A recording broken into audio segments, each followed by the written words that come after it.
Hi guys, ബാക്കിലൊരു തോൽവി ഇരിപ്പുണ്ട്. നമ്മുടെ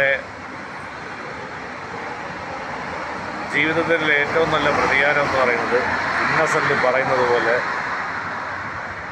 നമ്മളുടെ വൈരാഗ്യവും നമ്മളുടെ പ്രതികാരവും മനസ്സിൽ തന്നെ വയ്ക്കുക.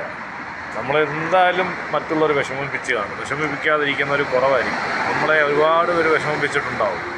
അതെല്ലാം മനസ്സിലിങ്ങനെ വെച്ചിട്ട് ഓരോ സമയമാകുമ്പോൾ അവസരം കിട്ടുമ്പോൾ അതെടുത്ത് ഇങ്ങനെ അമ്പ് ചെയ്യുന്നത് പോലെ ഓരോന്നോരോന്നായിട്ട്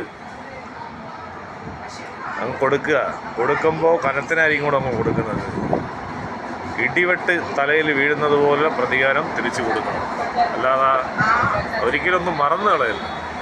എന്നുവെച്ചാൽ അക്രമം ചെയ്യണം എന്നല്ല ഉദ്ദേശിക്കുന്നത്. ഇങ്ങോട്ട് കിട്ടുന്നത് അത് പലിശയും കൂട്ടുപലിശയും ചേർത്ത് തിരിച്ചും കൊടുക്കണം. അത് അവസരം വരുമ്പോൾ മാത്രം. മനസ്സിലായില്ലേ?